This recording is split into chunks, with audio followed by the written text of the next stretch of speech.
असफलता एक चुनौती है, इसे स्वीकार करो। क्या कमी रह गई देखो और सुधार करो। जब तक न सफल हो नींद चैन को त्यागो तुम। जब तक न सफल हो नींद चैन को त्यागो तुम।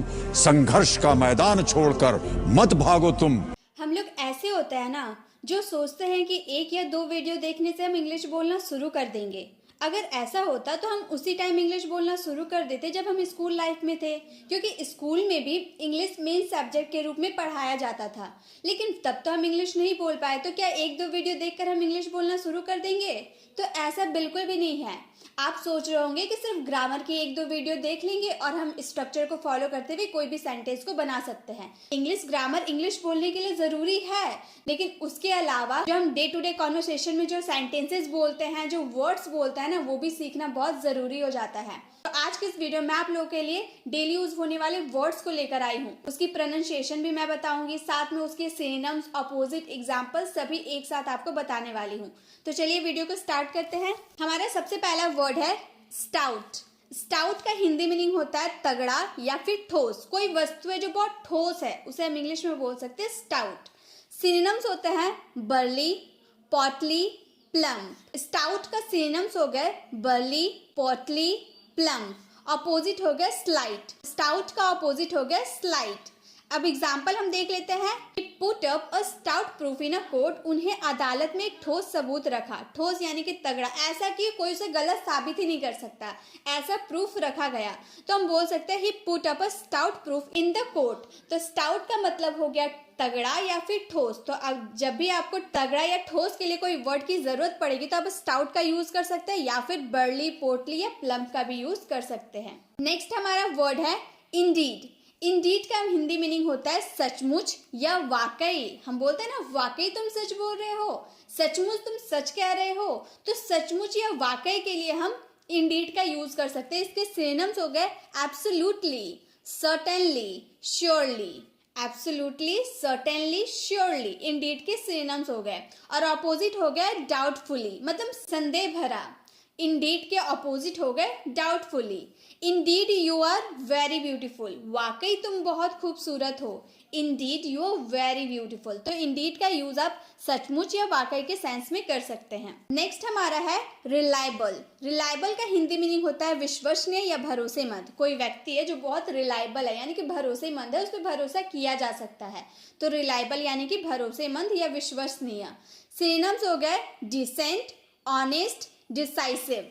डिसेंट, ऑनेस्ट या डिसाइसिव। इसके ऑपोजिट हो गए करप्ट, यानी कि उस पर भरोसा किया ही नहीं जा सकता, ऐसा इंसान। रिलायबल के ऑपोजिट हो गए corrupt. He is not at all reliable man. वह बिल्कुल भी विश्वसनीय आदमी नहीं है, यानी कि करप्ट आदमी है। जब रिलायबल आदमी नहीं है तो कौन सा आदमी हो गए? करप्ट आदमी हो गए, जिसपे विश्वास किया ही नहीं जा सकता। He is not at all reliable man. तो गाइस, इंग्लिश बोलने के लिए जरूरी नहीं कि आपको एकदम परफेक्ट इंग्लिश बोलने की जरूरत नहीं है। आप अगर बिगिनर्स हो तो आप स्टार्टिंग के लिए बस हिंदी वाले सेंटेंसेस में इन वर्ड मीनिंग का यूज कर दो, तो भी आपकी इंग्लिश काफी एडवांस लेवल की लगेगी। जैसे कि आप इस तरह से बोल सकते हो ना, वह बिल्कुल भी रिलायबल पर्सन नहीं है, यानी कि वह बिल्कुल भी रिलायबल इंसान नहीं है। तो रिलायबल, विश्वसनीय की जगह आप रिलायबल का यूज कीजिए, तो भी आगे वाले पर्सन को ये तो पता होगा कि आपको वर्ड मीनिंग पता है, आपको इंग्लिश की काफी नॉलेज है, तभी तो आप विश्वसनीय की जगह रिलायबल का यूज कर रहे हो। तो आप अगर बिगिनर्स हो तो आप इस अपनी इंग्लिश को इफेक्टिव बना सकते हो। तो आप धीरे धीरे वर्ड मीनिंग का यूज करके अपने सेंटेंसेस को बनाइए, फिर देखिए आगे चलकर धीरे धीरे आप अच्छी इंग्लिश बोलने लगेंगे। नेक्स्ट हमारा वर्ड है आउटस्पोकन। आउटस्पोकन का हिंदी मीनिंग होता है मुखर या स्पष्टवादी। आउटस्पोकन का मतलब मुखर या स्पष्टवादी, बोलने में आगे होना, ठीक है, मतलब कोई भी बात बोल देना, चुप नहीं रहना। सिनोनिम्स हो गया ब्लंट, कैंडिड, वोकल।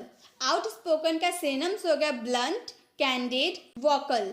इसके ऑपोजिट हो गए डिवियस। आउटस्पोकन के अपोजिट हो गए devious. Riya is the most outspoken among all the student. सभी छात्रों में रिया सबसे स्पष्टवादी है, मतलब बोलने में वो आगे, सभी स्टूडेंट से आगे है। कौन? रिया, बोलने में। तो हम इस तरह से बोल सकते हैं ना, सभी छात्रों में से रिया सबसे आउटस्पोकन है, मतलब स्पष्टवादी है, मुखर है, कोई भी बात बोल देती है, मन में दबा के नहीं रखती है। एडिबल को हम हिंदी में क्या कहते हैं? इसका आंसर आपको कमेंट बॉक्स में करना है। हेजिटेट, हेजिटेट का हिंदी मीनिंग होता है हिचकिचाना। बहुत कोई होता है ना, कोई बात बोलने पे हिचकिचाता है, या फिर आप इंग्लिश अगर थोड़ी बहुत जानते हो तो लोगों के सामने बोलने में हेजिटेशन होती है, बहुत ही घबराहट होती है, हिचकिचाहट होती है। तो हेजिटेट का मतलब ही होता है हिचकिचाना। सिनोनिम्स हो गए stumble, falter, ponder. Stumble, falter, ponder. Opposite हो गया परसिस्ट। हेजिटेट के अपोजिट हो गए persist. Don't hesitate while talking to stranger. अजनबियों के से बात करते समय हिचकिचाए नहीं। Don't hesitate while talking to strangers. तो आप स्ट्रेंजर्स का मतलब क्या हो गया? अजनबी हो गया, और हेजिटेट का मतलब क्या हो गया? हिचकिचाना हो गया। तो आप इस तरह से बोल सकते हो ना, स्ट्रेंजर से बात करते समय हेजिटेट ना करें, यानी कि हिचकिचाए नहीं। तो इस तरह से आप इंग्लिश का यूज कर सकते हैं। नेक्स्ट हमारा वर्ड है बैबल। बैबल का हिंदी मीनिंग होता है गपशप करना। बैबल यानी कि गपशप करना। सिनोनिम्स हो गए drivel, gibberish, chatter. Drivel, gibberish, chatter. Opposite हो गए क्वाइट। बैबल के अपोजिट हो गए quiet. Don't babbles in between the class. कक्षा के बीच में गपशप ना करे, मतलब स्कूल आप क्लास में बैठे हो उस बीच में आपको गपशप ना करे, यानी कि बैबल्स ना करे। कक्षा यानी कि क्लास के बीच में बैबल ना करे, ठीक है। ऑफेंस, ऑफेंस का हिंदी मीनिंग होता है अपमान, किसी का अपमान करना। ऑफेंस। सिनोनिम्स हो गए breach, misdeed, infraction. Breach, misdeed, infraction. Opposite हो गए बिहेवियर। ऑफेंस का अपोजिट हो गया behaviour. I am sorry, I mean no offence. मुझे क्षमा करे, मेरा मतलब अपमान करना नहीं था। I am sorry, I mean no offence. तो ऑफेंस का मतलब हो गया अपमान करना।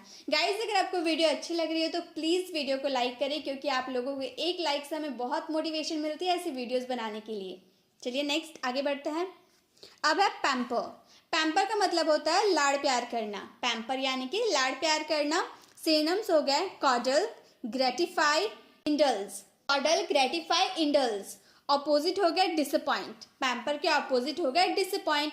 Don't over pamper your child. अपने बच्चों को ज्यादा लाड़ प्यार ना करे। Don't over pamper your child. तो पैम्पर का मतलब हो गया लाड़ प्यार करना। स्प्लिट, स्प्लिट का हिंदी मीनिंग होता है विभाजित करना, यानी कि दो टुकड़ों में बांट देना। सिनोनिम्स हो गया क्रेक, डिवीजन, ब्रीच। स्प्लिट के सिनोनिम्स हो गया क्रेक, डिवीजन, ब्रीच। और अपोजिट हो गए कनेक्शन, मतलब जोड़ना, कनेक्ट करना। स्प्लिट का मतलब विभाजित करना, कनेक्शन का मतलब जोड़ना। Split the money equally into all. धन को सभी में समान रूप से विभाजित करें। Split the money equally into all. Next है ऑफेंडेड। ऑफेंडेड का हिंदी मीनिंग होता है अपमानित करना।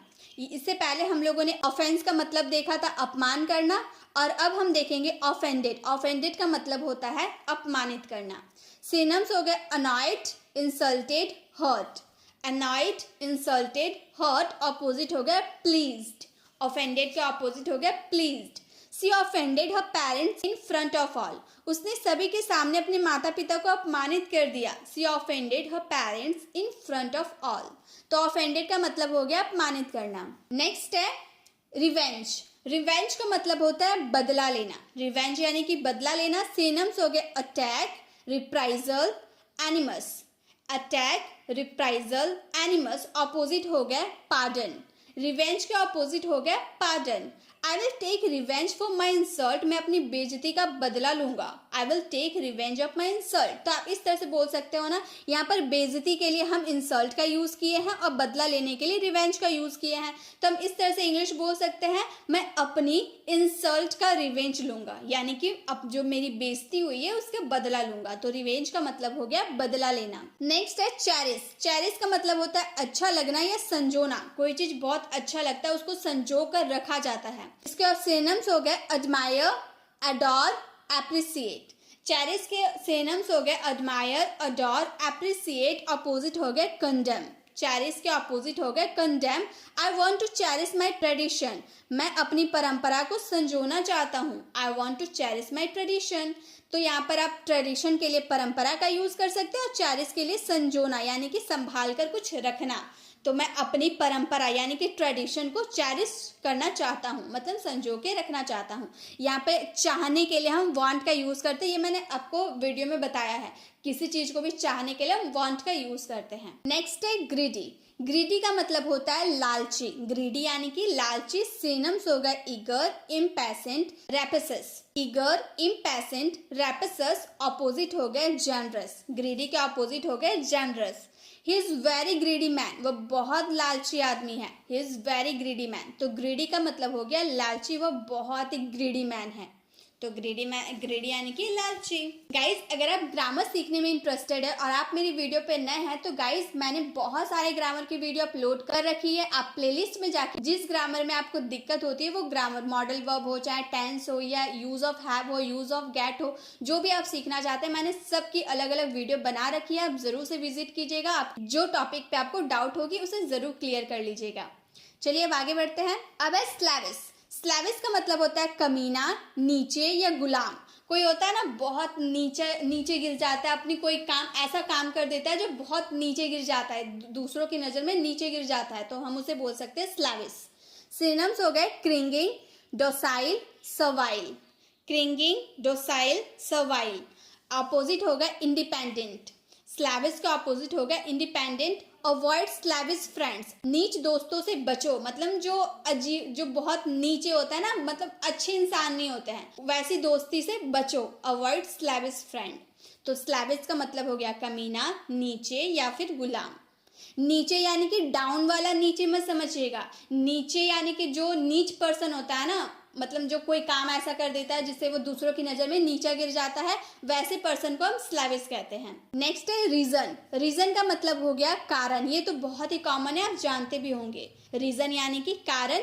सिनोनिम्स हो गया लॉजिक, रीजनिंग, सेंस। रीजन के सिनोनिम्स हो गया लॉजिक, रीजनिंग, सेंस। अपोजिट हो गए डिसबिलीव। रीजन के ऑपोजिट हो गए डिसबिलीव।